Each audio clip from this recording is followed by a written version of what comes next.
문득 이런 생각이 들 때가 있습니다. 왜 나는 이 사람과의 만남이 반갑지 않을까? 예전엔 그래도 즐거웠던 관계였는데 이제는 부담스럽기만 하네. 이제는 나도 좀 편하게 살고 싶은데 문제는 관계가 점점 더 스트레스가 된다는 겁니다. 스마트폰 화면에 뜨는 이름, 반가운 얼굴이기는커녕 한숨부터 나오는 사람이 있지는 않으신가요? 관계를 정리해야 할까? 그렇다고 너무 단절하면 인간관계가 완전히 끊어질 것 같고, 그렇다면 중년 이후 스트레스 없는 인간관계를 위해 거리 두기가 필요한 사람들은 누구일까요? 오늘은 그 이야기를 해보겠습니다. 나이가 들수록 관계가 더 어려워지는 이유, 인생 후반전, 관계가 더 힘들어진다? 첫째, 늘 불평불만인 사람.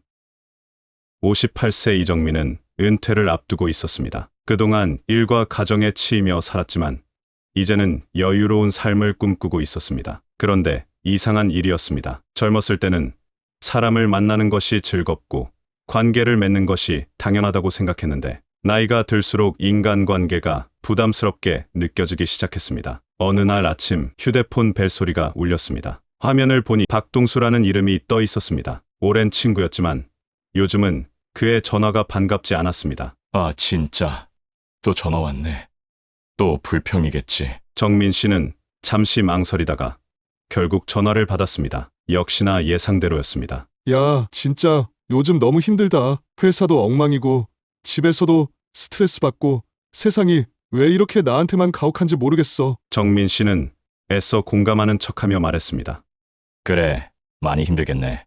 하지만 속으로는 이런 생각이 들었습니다. 왜 나는 늘 이 사람의 불평을 들어줘야 하지? 한때는 친한 친구였고 서로를 위하는 관계라고 생각했습니다. 그러나 지금은 점점 지쳐가고 있었습니다. 이런 관계 계속 유지해야 하는 걸까요? 스마트폰 화면에 익숙한 이름이 뜨면 한숨부터 나오는 사람이 있습니다. 반갑기는커녕 이번엔 또 무슨 얘기를 하려는 거지? 싶은 생각이 먼저 듭니다. 한 번 통화하면 1시간 넘게 본인 이야기만 늘어놓는 사람, 늘 부정적인 말만 하는 사람, 아니면 내 사정을 무시하고 자기 부탁만 하는 사람. 젊었을 땐 그냥 참았습니다. 그래도 인간관계는 유지해야 한다고 생각했으니까요. 하지만 중년 이후 이제는 좀 나를 위해 살고 싶다는 생각이 듭니다. 그런데 이상한 일입니다. 관계에서 거리를 두고 싶어질수록 오히려 관계에 대한 스트레스는 더 커집니다. 왜일까요? 인간관계의 피로도는 나이에 따라 달라진다. 심리학적으로 인간관계의 피로도는 40대를 기점으로 급격히 증가한다고 합니다. 젊을 땐 사람이 재산이라는 말을 믿었고 가능한 한 많은 인맥을 쌓는 게 중요하다고 생각했습니다. 그런데 이제는 사람을 만나면 기운이 빠지고 혼자 있는 시간이 더 소중하게 느껴집니다. 하버드 대학교의 연구에서도 나이가 들수록 인간관계의 질이 삶의 만족도를 좌우한다고 했습니다. 중요한 건 많은 사람이 아니라 나에게 맞는 사람입니다. 그렇다면 나를 힘들게 하는 관계는 어떻게 정리해야 할까요? 이제부터 본격적으로 이야기해 보겠습니다. 거리 두기가 필요한 사람들의 특징과 해결책. 정민 씨는 퇴직을 앞두고 친구들과의 모임에 나갔습니다. 예전에는 즐거운 대화가 오갔지만 이제는 분위기가 달라졌습니다. 요즘 세상 진짜 힘들지 않냐? 경제는 나아질 기미도 없고 자식들은 부모를 뒷전으로 하고 말이야. 맞아. 우리 때는 부모님한테 최선을 다했는데 요즘 애들은 너무 이기적이야. 대화의 주제는 온통 불평과 원망뿐이었습니다. 한때는 함께 웃고 떠들던 친구들이었지만 이제는 만날 때마다 기운이 빠졌습니다. 이 사람들은 왜 항상 세상과 남을 탓할까요? 처음에는 위로도 해주고 공감도 해주려고 노력했습니다. 그러나 몇 년이 지나도 그들의 이야기는 변함이 없었습니다. 이런 사람은 심리학적으로 외적 통제 성향을 가진 사람입니다. 자신의 문제를 자기 스스로 해결하려 하지 않고 언제나 남 탓을 합니다. 이런 사람들과 가까이 지내면 나도 모르게 부정적인 감정에 물들고 피로감만 쌓입니다. 이런 사람과는 거리를 두는 것이 최선입니다. 하지만 갑자기 단절하면 갈등이 생길 수 있습니다. 그래서 자연스럽게 거리를 두는 방법이 있습니다. 공감하면서도 경계를 긋는 대화법. 아, 요즘 힘들다고 했지? 그래도 넌 잘 해내고 있어. 내가 힘든 건 알겠어. 근데 난 요즘 내 생활도 좀 챙겨야 할 것 같아. 이렇게 이야기하면 상대방도 아, 이 사람에게 다 털어놓기는 어렵겠구나 하고 자연스럽게 멀어지게 됩니다. 둘째, 늘 경쟁하는 사람.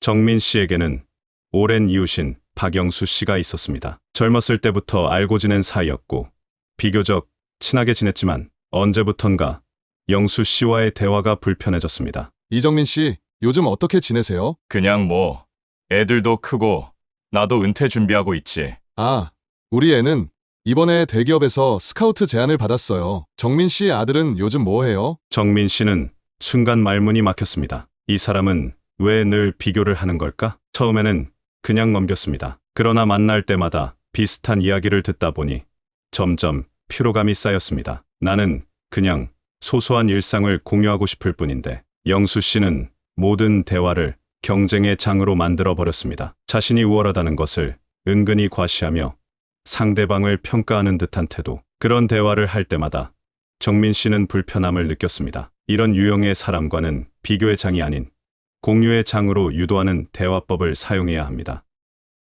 아, 저는 그냥 제 방식대로 살고 있어서요. 남들과 비교하지 않고 제 삶을 즐기려고 해요. 이렇게 단호하게 선을 긋는 것이 중요합니다. 셋째, 늘 에너지를 빼앗아가는 사람.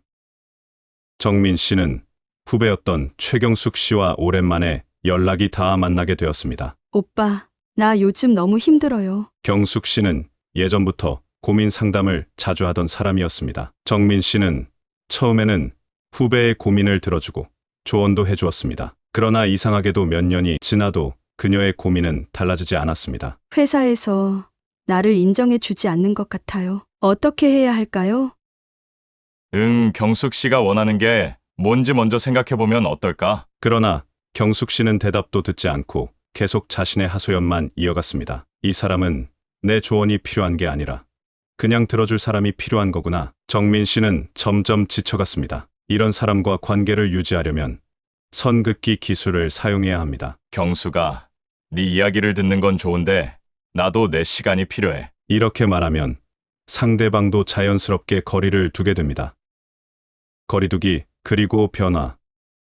정민 씨는 결심했습니다. 더 이상 불필요한 인간관계에 휘둘리지 않기로. 동수야, 요즘 나도 좀 바빠서 연락 자주 못할 것 같아. 영수야, 이제 서로 비교하지 말자. 난 내 삶을 즐기고 싶어. 경수가, 나도 내 생활이 있으니까 가끔만 연락하자. 이 말을 하고 나니 이상하게도 마음이 가벼워졌습니다. 위에서 언급한 세 가지 유형의 사람들의 공통점이 있습니다. 대화에 있어 무조건 자기중심적입니다. 상대방의 입장과 상황은 고려하지 않고 자신만이 피해자고 자신만이 우월하다는 겁니다. 어떤 해법이나 조언 또는 입장 표명을 해도 듣지 않는다는 게 문제입니다. 오로지 자신만의 감정을 남에게 쏟아내거나 과시함으로 기분을 해소하는 경향이 있습니다. 물론 자신이 처한 상황과 수준은 사실일 겁니다.